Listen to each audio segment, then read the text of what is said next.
Hello दोस्तों, नमस्कार। ब्राइटवे teaching centre के यूट्यूब चैनल पे आपका स्वागत है।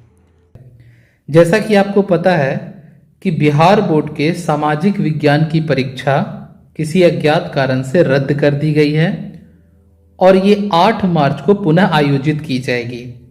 इसी के मद्देनज़र हम लोगों ने प्रयास किया है कि कुछ ऑब्जेक्टिव क्वेश्चंस आपको कराए जाएं जो परीक्षा में आने की संभावना रखते हैं। तो इसी सिलसिले में आइए शुरू करते हैं। सबसे पहला सवाल है, मेजनी का संबंध किस संगठन से था? मेजनी का संबंध कार्बनरी संगठन से था। मेजनी ने 2 और सीक्रेट सोसाइटी गुप्त संगठन बताए थे, जिनमें से एक का नाम था यंग इटली। याद रखेंगे, ये परीक्षा में आता है। यंग इटली उसने बनाई थी 1831 में और यंग यूरोप की स्थापना उसने की थी 1833 में। तो यंग इटली और यंग यूरोप ये कब हुई थी? 1833 को। आप चाहे तो जगह भी याद कर सकते हैं। यंग इटली की स्थापना उसने मार्सेई में की थी, मार्सेई, और यंग यूरोप की स्थापना उसने बर्न में की थी। ये याद रखेंगे। दूसरा सवाल,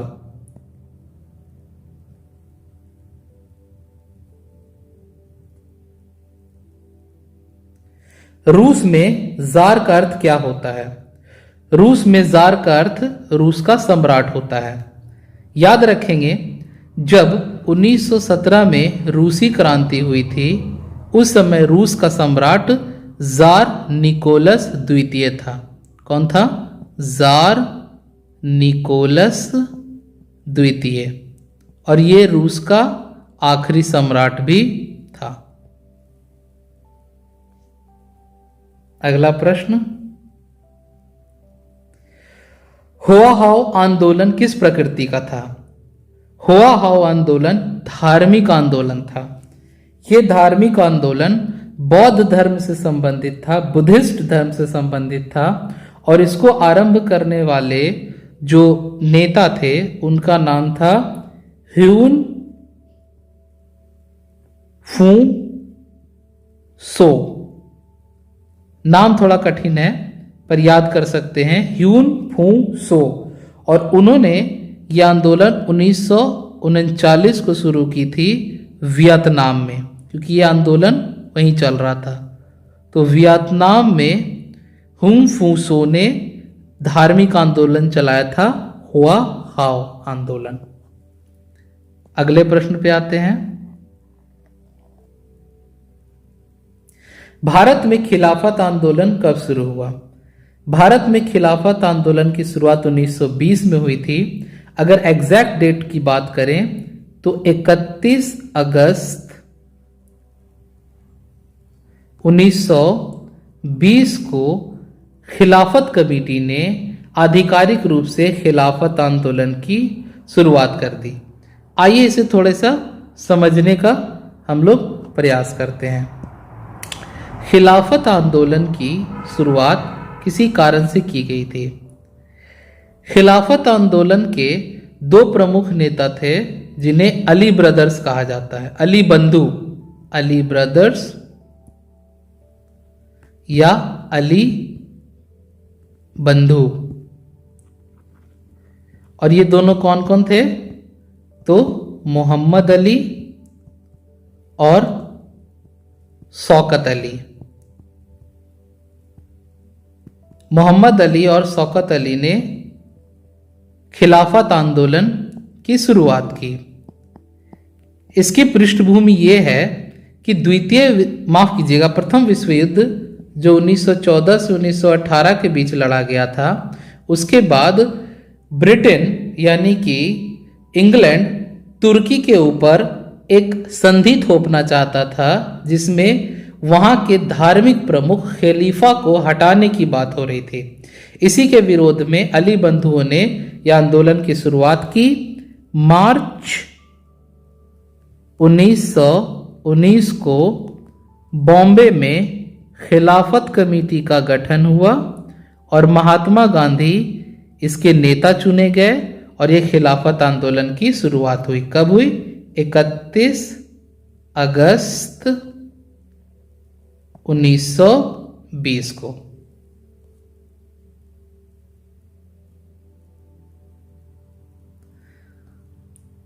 आइए अब अगले प्रश्न पर चलते हैं। अगला प्रश्न है,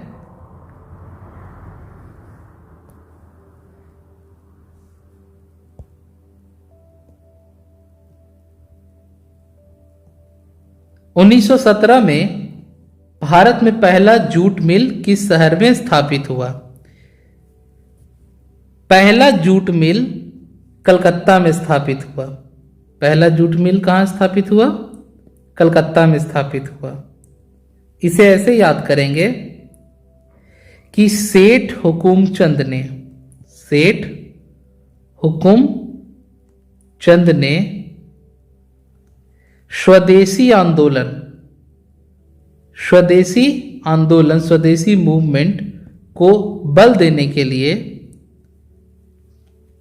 जूट की मिल लगाई। देखिए, जूट वो फसल होता है, जूट को हिंदी में पटसन भी कहते हैं। जूट वो फसल होता है जिसका प्रयोग रस्सी, बोरी और भी कई तरह की चीजों को बनाने में प्रयोग में लाया जाता है। जूट जिस मृदा में होता है उसे नवीन जलोढ़ मृदा कहते हैं। नवीन जलोढ़ मृदा, नवीन जलोढ़ मृदा को खादर भी कहा जाता है। आप लोगों ने पढ़ा होगा, दो तरह की मिट्टी होती है जलोढ़ मृदा, खादर और बांगर। तो पुरानी जलोढ़ मृदा को बांगर कहा जाता है और नवीन जलोढ़ मृदा को खादर कहा जाता है। याद रखिएगा, यह भूगोल का भी प्रश्न बन सकता है। अगला प्रश्न, पूंजीपति वर्ग के द्वारा किस वर्ग का शोषण हुआ? पूंजीपति वर्ग के द्वारा सबसे अधिक शोषण श्रमिक वर्ग का हुआ, लेबर क्लास का हुआ। ये वो लोग हैं जो उनके फैक्ट्री में काम करते थे। उनके फैक्ट्री में काम करने वाले लोगों का सबसे ज्यादा उन लोगों ने शोषण किया, बहुत अधिक। ज्यादा से ज्यादा काम लेते थे, 8 घंटे 12 घंटे काम, और बहुत ही कम उन्हें तनख्वाह दी जाती थी। इसी के विरोध में एक व्यक्ति आए जिनका नाम आपने सुना होगा, कार्ल मार्क्स। कार्ल मार्क्स का जन्म जर्मनी में हुआ था और उन्होंने इस चीज का पुरजोर विरोध किया और उनकी दो सबसे प्रमुख कृतियां, सबसे प्रमुख किताबें उनकी जो लिखी हुई हैं, वो उसमें से पहला है दास कैपिटल। याद रखिएगा, सवाल ये आ सकता है, दास कैपिटल और the communist manifesto. Communist manifesto और दास कैपिटल, ये दो प्रमुख किताबें उन्होंने लिखी। इसमें कार्ल मार्क्स ने कहा कि देखिए, जो बड़े पूंजीपति होते हैं, जिनकी अपनी फैक्ट्री होती है, जिनकी अपनी इंडस्ट्री होती है, उद्योग होता है, वो हम मजदूरों से काम लेते हैं और बहुत ही कम हमें वेतन देते हैं, हमें बहुत ही कम तनख्वाह देते हैं, पगार देते हैं, पैसे देते हैं, जिससे अमीर और अमीर होता चला जाता है और गरीब लगातार गरीब होता चला जाता है। तो उन्होंने एक सिद्धांत दिया, साम्यवाद का सिद्धांत दिया, और ये कहा कि अमीर हमारे वजह से अमीर हुए हैं, हम गरीबों की, हम मजदूरों की मेहनत से अमीर हुए हैं तो वो इस काम को, अपने हक को समझें, अपने हक की लड़ाई लड़ें और हड़ताल करें, अपनी मांगों को मांगें। इस तरह से एक नए तरह का सिद्धांत पूरी दुनिया ने देखा, एक नए तरीके का व्यवस्था पूरी दुनिया ने देखा और उसे आज साम्यवाद के नाम से जाना जाता है। आइए अगले प्रश्न की ओर आगे बढ़ते हैं। अगला प्रश्न है, प्राचीन काल में किस स्थल मार्ग से एशिया और यूरोप का व्यापार होता था? तो ये रेशम मार्ग, इसे सिल्क रूट कहते हैं। ये रेशम मार्ग 114 ईसा पूर्व से लेकर के 1450 ईस्वी तक चला। इसे चीन के हान वंश ने शुरू किया था, हान वंश ने शुरू किया था, और ये चीन से होता हुआ यूरोप, यूरोप से अरब, अरेबिया अरब देश, फिर अफ्रीका तक के देश तक ये जाता था और इसमें बहुत सारी चीजों का व्यापार होता था। प्रमुखता से रेशम का व्यापार होता था, इसीलिए इसे रेशम मार्ग करते हैं। एक फैक्ट है यहां याद रखने के लिए, रेशम के कीड़े से रेशम बनाने की विधि सबसे पहले चीन ने खोजी और कपास के फूल से कपास का धागा यानी कॉटन का धागा बनाने की विधि भारत ने ढूंढी।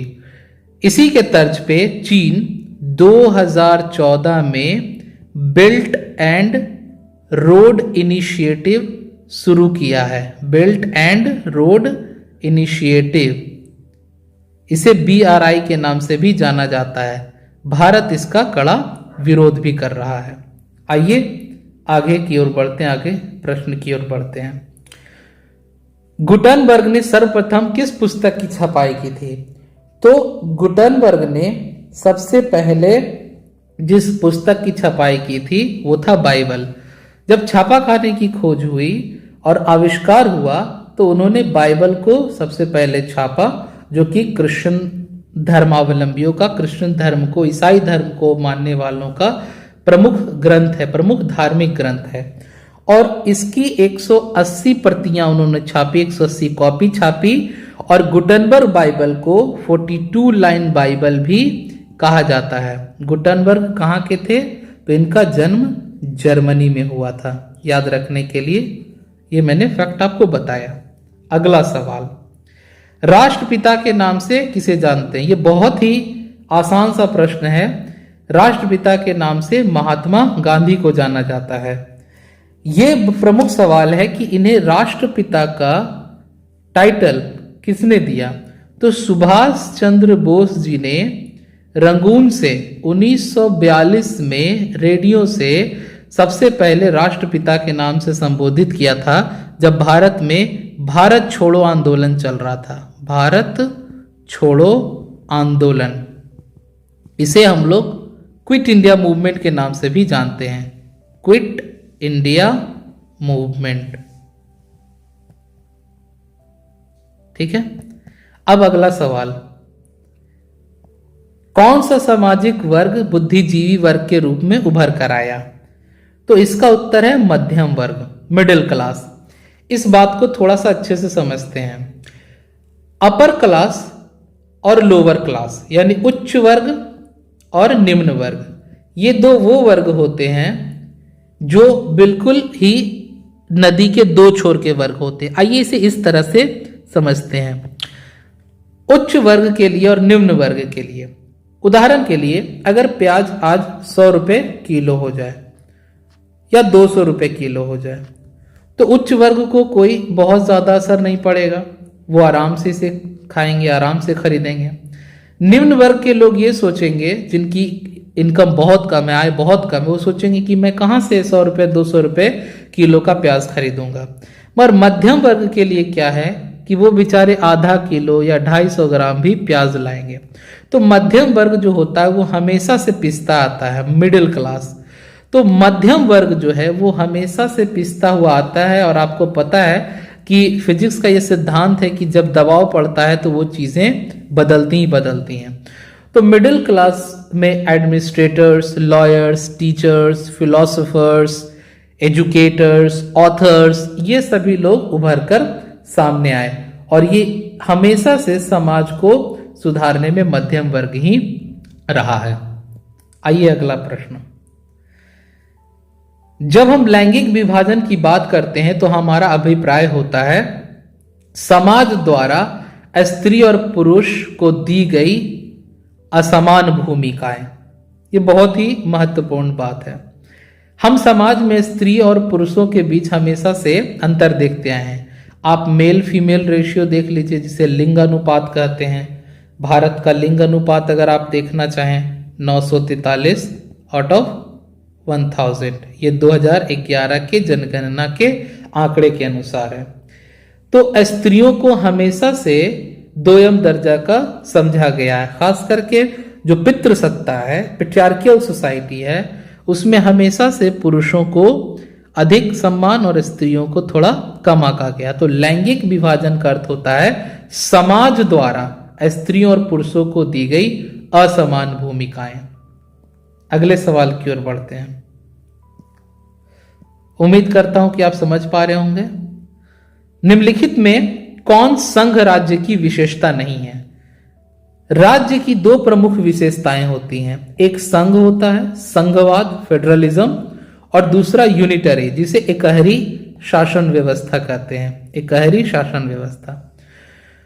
तो संघ राज्य व्यवस्था की जो खासियत होती है उसमें लिखित संविधान होता है, शक्तियों का विभाजन और पृथक्करण भी होता है। जैसे हमारे भारत में, इसे इस तरह से समझने का प्रयास कीजिए।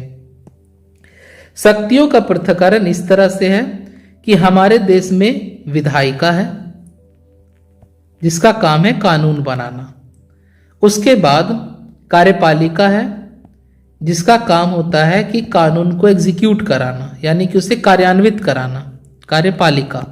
और यदि इन चीजों में कुछ गड़बड़ी हो रही हो तो उसे देखने के लिए हमारे पास है न्यायपालिका। इसे हम लेजिस्लेचर, एग्जीक्यूटिव और जुडिशियरी के रूप में समझते हैं। लेजिस्लेचर, एग्जीक्यूटिव और जुडिशियरी। साथ ही साथ हमारे यहां अलग अलग लेवल्स पर बटे हुए हैं, जैसे कि केंद्र सरकार, उससे नीचे राज्य सरकार, उससे नीचे पंचायती राज्य व्यवस्था या फिर लोकल सेल्फ गवर्नमेंट, पंचायती राज व्यवस्था। पंचायती राज्य व्यवस्था पहले नहीं था। पंचायती राज व्यवस्था को भारत के 73वें एवं 74वें संविधान संशोधन 1992 के बाद जोड़ा गया है। तो आइए अपने प्रश्न की तरफ वापस चलते हैं।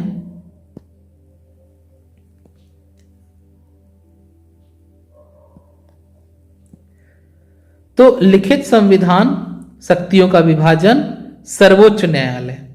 जो नहीं होता है वो होता है एकहरी शासन व्यवस्था, क्योंकि एकहरी शासन व्यवस्था में शक्तियों का केंद्रीयकरण होता है, ना कि विकेंद्रीयकरण, कि केंद्र के स्तर पे, राज्य के स्तर पे और पंचायत के स्तर पे शक्तियां विभाजित हों। अगला प्रश्न हमारा है, बिहार में संपूर्ण क्रांति का नेतृत्व किसने किया? Total revolution, Jayaprakash Narayan. जयप्रकाश नारायण जी ने संपूर्ण क्रांति का नेतृत्व किया था और ये नेतृत्व 5 जून 1974 को ऐतिहासिक गांधी मैदान, आप सभी लोग गांधी मैदान से अवश्य ही परिचित होंगे। तो पटना का गांधी मैदान बहुत ही ऐतिहासिक है। 5 जून 1974 को जयप्रकाश नारायण जी ने संपूर्ण क्रांति की शुरुआत की थी केंद्र सरकार के विरुद्ध, और उन्होंने सामाजिक न्याय, सोशल जस्टिस, सामाजिक न्याय की बात की थी कि सबको न्याय मिले। आजादी के 27 साल के बाद भी अभी तक हमें अमीरी गरीबी में देखा जा रहा है, ऊंच नीच है, तो ये सब खत्म कीजिए, गरीबी हटाइए। तो 1974 को जयप्रकाश नारायण जी ने ऐतिहासिक गांधी मैदान से इस संपूर्ण क्रांति का आगाज किया था। एक और फैक्ट बताता चलूं, गांधी मैदान का नाम पटना लॉन था, जिसे महात्मा गांधी के मृत्यु वर्ष में, जिस वर्ष महात्मा गांधी का देहांत हुआ था, उस वर्ष इसका नाम गांधी मैदान कर दिया गया था। अब आप रिसर्च कर लीजिए कि महात्मा गांधी की पुण्यतिथि कब आती है और किस वर्ष उनका देहांत हुआ था। आइए अगले प्रश्न की ओर बढ़ते हैं। इनमें से कौन सी एक बात लोकतांत्रिक व्यवस्था के अनुरूप नहीं है? एक लोकतंत्र में कानून के समक्ष समानता होती है, equality before law and equal protection of law. कानून के सामने सब बराबर हैं। भारतीय संविधान के भाग 3 के अनुच्छेद 14 में आप इसे देख लेंगे। स्वतंत्र एवं निष्पक्ष चुनाव, स्वतंत्र और निष्पक्ष चुनाव, free and fair election. Election के लिए अनुच्छेद 324 से 329 ए के बीच में election commission of India, Bharat निर्वाचन आयोग का गठन किया गया है, जो कि एक संवैधानिक संस्था है और इसका काम है भारत में चुनाव आयोजित कराना, चुनाव कराना। उत्तरदायी शासन व्यवस्था, यानी सरकार उत्तरदायी होती है, अकाउंटेबल होती है। अगर सरकार ने कुछ वायदा किया है तो उसे पूरा करना होता है, यदि पूरा ना करे तो जनता उनसे प्रश्न कर सकती है। जनता के बदले, जनता के बिहाफ पे मीडिया, जो चौथा स्तंभ होता है लोकतंत्र का, जिसे हम लोग प्रेस भी कहते हैं, वो प्रश्न करती है। बहुसंख्यकों का शासन, मेजॉरिटी का शासन, ये लोकतंत्र का, लोकतांत्रिक व्यवस्था का भाग नहीं होता है। बहुसंख्यकों का शासन का मतलब कि उस राष्ट्र में, उस राज्य में, उस राष्ट्र में रहने वाले बहुसंख्यक ही वहां का शासन चलाते हैं। ऐसा श्रीलंका में हुआ था, जिसके वजह से वहां गृह युद्ध हो गया था। अगले प्रश्न की ओर आगे बढ़ते हैं। भारत एक लोकतांत्रिक राज्य है, इस बात की घोषणा कहां की गई है? बहुत ही आसान प्रश्न है। ये भारत के प्रस्तावना में, भारत की प्रस्तावना, जिसे हम लोग प्रिएम्बल कहते हैं। जब आप लोग ओरिजिनल संविधान देखेंगे तो प्रिएम्बल को हिंदी में उद्देशिका कहा गया है। प्रिएम्बल को उद्देशिका कहा गया है, जिसे प्रस्तावना भी कहीं कहीं कहा जाता है। तो भारत के उद्देशिका में, प्रस्तावना में, प्रिएम्बल में, जिसे आप इस तरह से जानते होंगे, आपने पढ़ा भी होगा, हम भारत के लोग भारत को एक संपूर्ण प्रभुत्व संपन्न, समाजवादी, लोकतंत्रात्मक गणराज्य बनाने के लिए, आपको याद होगा, आप इसे देख लीजिएगा। अगला प्रश्न, किस लोकसभा चुनाव के बाद महिलाओं की भागीदारी 10% से अधिक हो गई? ये बहुत ही महत्वपूर्ण प्रश्न है। आइए इसे इस तरह से समझते हैं। सबसे पहले 15वीं लोकसभा में महिलाओं की भागीदारी, जो कि 2009 में ये चुनाव हुआ था, महिलाओं की भागीदारी बढ़ी और इस समय 10.87% महिलाओं का पार्टिसिपेशन हुआ और महिलाएं लोकसभा में पहुंची। 16वीं लोकसभा, जो कि 2014 में हुई, इसमें महिलाओं की प्रतिशतता और बढ़ गई और ये 12.15% हो गया।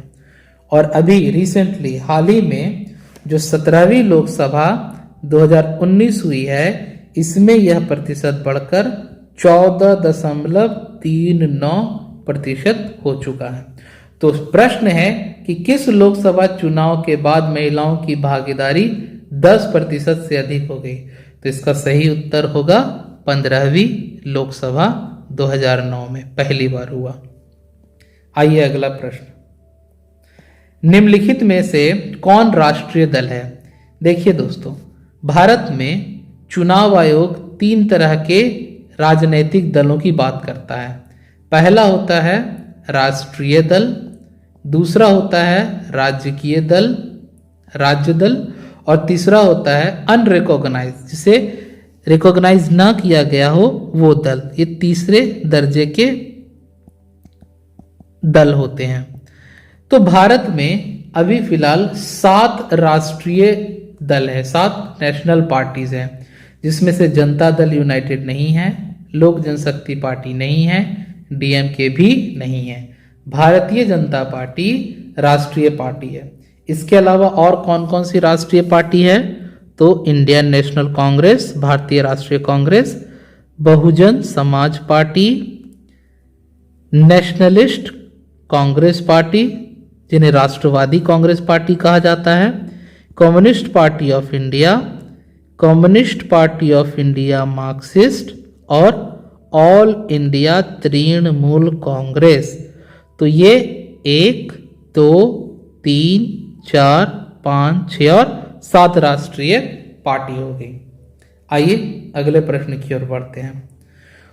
लोकतंत्र का प्राण किसे कहा गया है? लोकतंत्र का प्राण राजनीतिक दलों को कहा गया है, क्योंकि राजनीतिक दल देश की जनसंख्या के बदले, देश की आबादी के बदले देश की समस्याओं का समाधान करते हैं।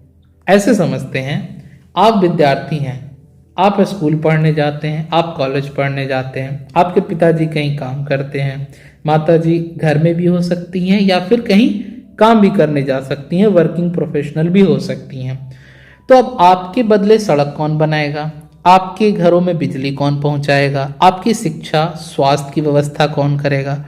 तो कोई ना कोई तो होगा जो आपके और मेरे बदले, हमारे बदले हमारी ज़रूरतों को पूरा करेगा। और ये वो लोग होते हैं जो आपके और हमारे बदले सरकार बनाकर हमारी इन ज़रूरतों को, आवश्यकताओं को पूरा करते हैं। तो लोकतंत्र में राजनीतिक दल लोकतंत्र का प्राण कहा जाता है। अगले प्रश्न की ओर पढ़ते हैं। भारत में संघ एवं राज्यों के बीच अधिकारों का विभाजन कितनी सूचियों में हुआ है? तो यह 3।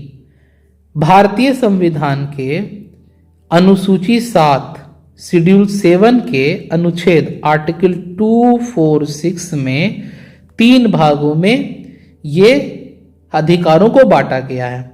सबसे पहले संघ सूची। संघ सूची में कुल 97 विषय हैं। फिर राज्य सूची। राज्य सूची में कुल 66 विषय हैं। और तीसरे समवर्ती सूची। समवर्ती सूची में कुल 47 विषय हैं। और इसके अलावा भी अगर कानून बनाने की जरूरत पड़ जाए तो उसे रेसिडरी सूची बोलते हैं। संघ सूची, राज्य सूची और समावर्ती सूची का विभाजन इस तरह से है। तो अभी तीन भागों में अधिकारों का विभाजन किया गया है। अनुसूची 7 के अनुच्छेद 246 में आपको ये मिल जाएगा। अगला प्रश्न, निम्नलिखित में कौन लोकतंत्र में रंग भेद के विरोधी नहीं थे?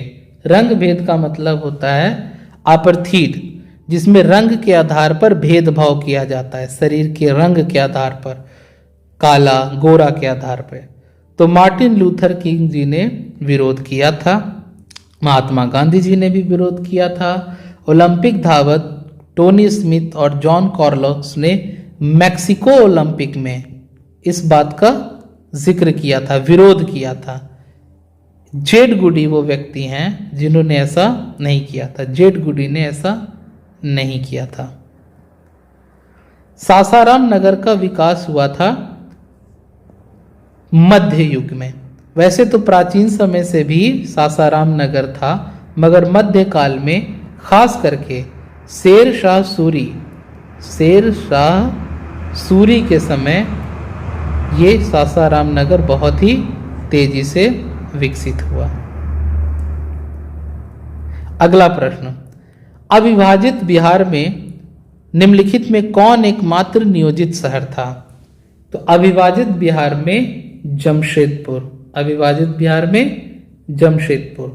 जमशेदपुर शहर जो बना, इसका पुराना नाम साकची था। साकची इसका पुराना नाम था। 1908 में यह बनना शुरू हुआ और 1919 में यह बनकर तैयार हो गया। और 1919 में इसका नामकरण लॉर्ड चेम्सफोर्ड ने, याद रखिएगा, लॉर्ड चेम्सफोर्ड ने इस शहर का नाम जमशेदपुर किया। किनके नाम पे? जमशेदजी नुसरवानजी टाटा। ये वही टाटा समूह के संस्थापक हैं जिनका नमक आप खाते हैं। अगला प्रश्न, पटना हवाई अड्डे का नाम क्या है? बहुत ही आसान प्रश्न है। पटना हवाई अड्डे का नाम जयप्रकाश नारायण अंतर्राष्ट्रीय हवाई अड्डा या हवाई पत्तन है। अगला प्रश्न, बिहार में रज्जू मार्ग कहाँ है? बिहार में रज्जू मार्ग राजगीर में है। इसे लोकल भाषा में, नज़दीक के भाषा में, अगर आप कभी राजगीर जाएंगे तो वहाँ आप सुनेंगे कि वहाँ के लोग इसे लिफ्ट बुलाते हैं कि लिफ्ट पर घूमने चलेंगे। और इस रज्जू मार्ग पर एक स्तूप है जिसे विश्व शांति स्तूप भी कहा जाता है। विश्व शांति स्तूप पर लोग जाते हैं। इसी रज्जू मार्ग पर एक फिल्म की शूटिंग भी हुई थी जिस फिल्म का नाम था जॉनी मेरा नाम। जॉनी मेरा नाम। इस फिल्म में हेमा मालिनी जी और देवानंद जी ने एक्टिंग किया था। अगला प्रश्न है, बिहार में खनिज तेल मिलने की संभावना कहाँ है?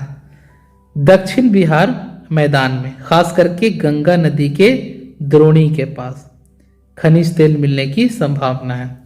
अगर आपसे पूछा जाए कि भारत का सबसे प्राचीन, सबसे पुराना खनिज तेल कुआं कहाँ है, तो आप बोलेंगे डिगबोई।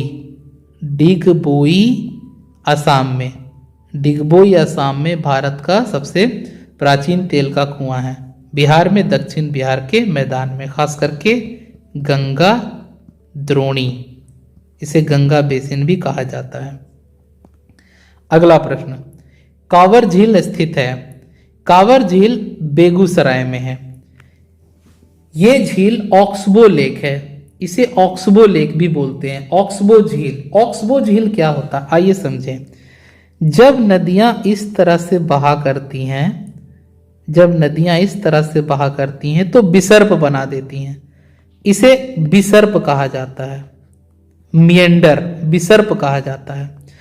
जब नदियों में बाढ़ का पानी बहुत ज्यादा आता है, बारिश के दिनों में पानी बहुत ज्यादा आता है, तो नदियां इतना घूम ना करके अपना मार्ग बदल लेती हैं और इस तरह से फिर वो बहने लगती हैं। इस तरह से फिर धीरे धीरे इधर तलछट जमा हो जाता है, नदियों के किनारे ये तलछट जमा हो जाता है और ये नदी से अलग हो जाती हैं।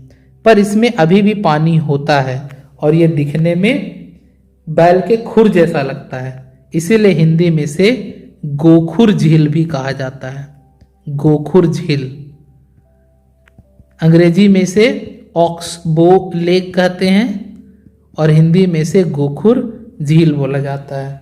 ये एशिया का सबसे बड़ा शुद्ध फ्रेश वाटर ऑक्सबो लेक है, यानी कि गोखुर झील है। और यहाँ एक बर्ड सैंक्चुरी भी है, पक्षी अभ्यारण्य भी स्थित है।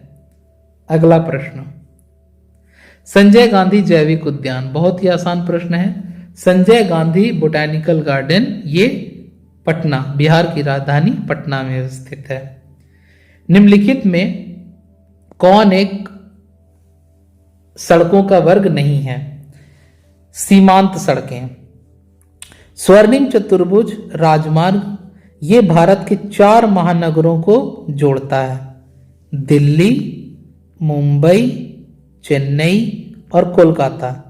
और इन 4 महानगरों को जोड़ने की वजह से इसका आकार एक चतुर्भुज की तरह हो जाता है। और ये 6 लेन सुपर हाईवे है। लेन समझेंगे, लेन का मतलब होता है एक जाने का रास्ता, एक आने का रास्ता और बीच में जो डिवाइडर होता है, रास्तों को जोड़ता है। तो 6 लेन का मतलब ये हो गया 3 जाने के लिए और 3 आने के लिए, 3 जाने के लिए 3 आने के लिए। तो 6 लेन सुपर हाईवेज, तो ये स्वर्णिम चतुर्भुज महाराजमार्ग हो गया। पूर्वी पश्चिमी गलियारा, सिलचर से लेकर के आसाम तक। सिलचर जो कि आसाम में है, सिलचर आसाम में है जो कि पूर्वी छोर है। और पोरबंदर, पोरबंदर गुजरात। तो पोरबंदर गुजरात से लेकर के सिलचर आसाम तक पूर्वी पश्चिमी गलियारा। एक्सप्रेसवे, ये हाईवेज होते हैं द्रुतगामी, जहां बहुत ही तेजी से गाड़ियां चलती है, जैसे Yamuna expressway, western express highway, Mumbai Ahmedabad expressway इत्यादि। फ्रंटियर सड़कें, जिसे सीमांत सड़कें बोला जाता है, सीमांत सड़कें जो सीमा के क्षेत्रों में होती हैं, इसका निर्माण खासकर बॉर्डर रोड ऑर्गेनाइजेशन, सीमा सड़क संगठन ही करती हैं। अगला प्रश्न, जिस देश की राष्ट्रीय आय अधिक होती है वह देश कहलाता है विकसित, यानी कि डेवलप्ड। आइए दोस्तों अगले प्रश्न की ओर आगे बढ़ते हैं। भारत के किस राज्य की प्रति व्यक्ति आय सर्वाधिक है? तो भारत के जिस राज्य की प्रति व्यक्ति आय सबसे अधिक है वो है गोवा। 2018-19 के आंकड़ों के अनुसार गोवा की प्रति व्यक्ति आय 4,67,998 है और बिहार की प्रति व्यक्ति आय बहुत कम है। 18-19 के आंकड़ों के अनुसार 43,822 रुपए। आइए अगले प्रश्न की ओर बढ़ते हैं, पर अगले प्रश्न की ओर बढ़ने से पहले थोड़ा सा प्रति व्यक्ति आय समझ लेते हैं। प्रति व्यक्ति आय क्या होता है? प्रति व्यक्ति आय का मतलब होता है देश की कुल जनसंख्या की आय, यानी देश की आय, देश की कुल इनकम आय को देश की कुल जनसंख्या से विभाजित कर लिया जाता है। देश की जनसंख्या से विभाजित कर लिया जाता है, इसे प्रति व्यक्ति आय कहते हैं, पर कैपिटा इनकम। अगला प्रश्न, निम्नलिखित में कौन मुद्रा का कार्य नहीं है? यह विनिमय का माध्यम है, मूल्य का मापक भी है। मूल्य संचय, विनिमय का मतलब होता है कि हम इससे सामान की लेन देन करते हैं। हम 10 रुपए देते हैं, कुरकुरे खरीद के ले आते हैं। मूल्य का मापक, आप किसी चीज का मूल्य तय करते हैं, जैसे ये 10 लाख की गाड़ी है, ये 20 लाख की जमीन है, ये 50 लाख का फ्लैट है। मूल्य संचय का मतलब होता है कि ये लिक्विड एसेट है, ये संपत्ति के रूप में आपके पास सदैव रहता है, जिससे आप किसी भी वस्तु या सेवा को खरीद सकते हैं।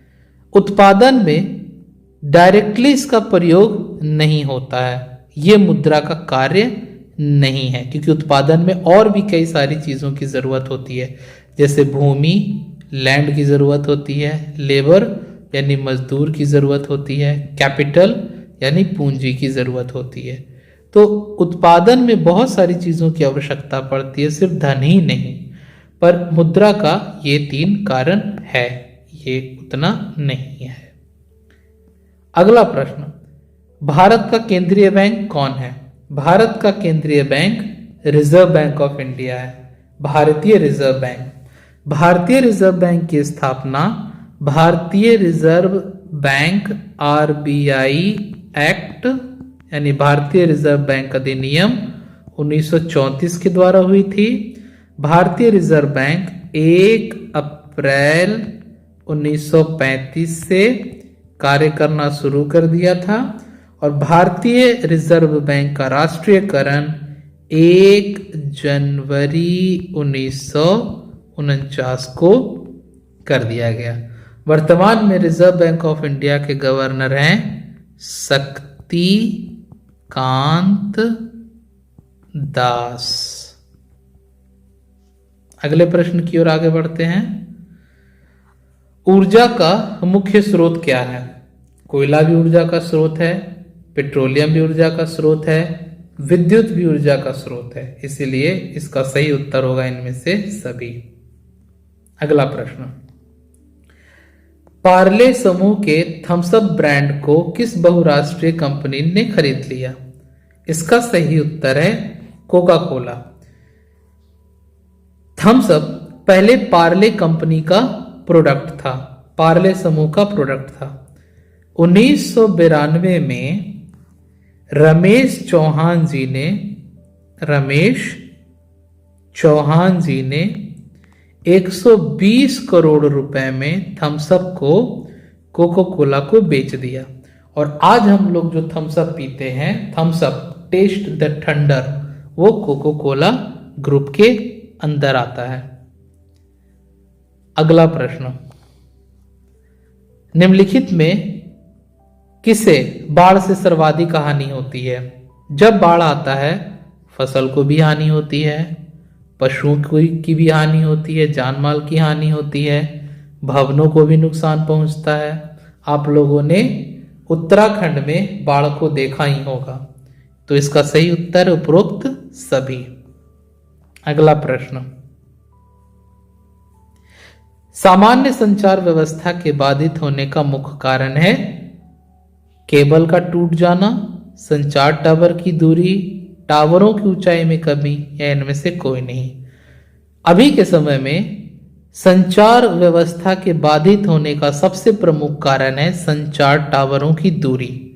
यदि ये बात 2000 ईस्वी से पहले की होती, उस समय की होती, तो शायद ये केबल होता, क्योंकि पहले BSNL, MTNL और VSNL, BSNL मतलब भारत संचार निगम लिमिटेड, MTNL मतलब महानगर टेलीकॉम निगम लिमिटेड, VSNL का मतलब विदेश संचार निगम लिमिटेड। ये सारी सरकारी कंपनियां हैं, पब्लिक सेक्टर कंपनियां हैं, जिसमें केबल तार से फोन होता था। वो केबल वाले तार वाले फोन आपको याद आ रहे होंगे।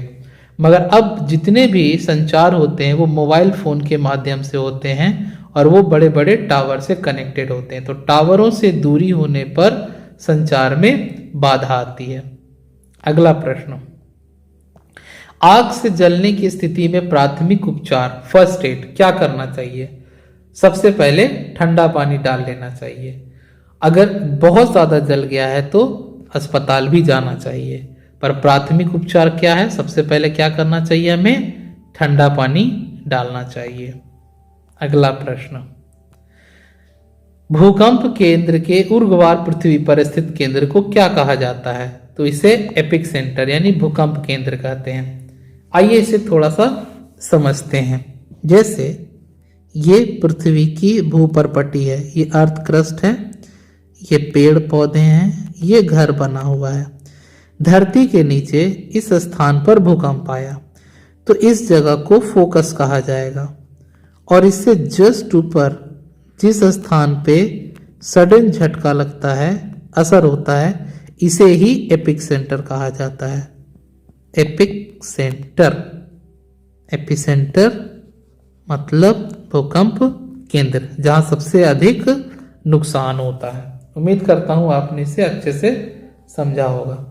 अगला प्रश्न, बिहार में कौन सा क्षेत्र बाढ़ से प्रभावित है?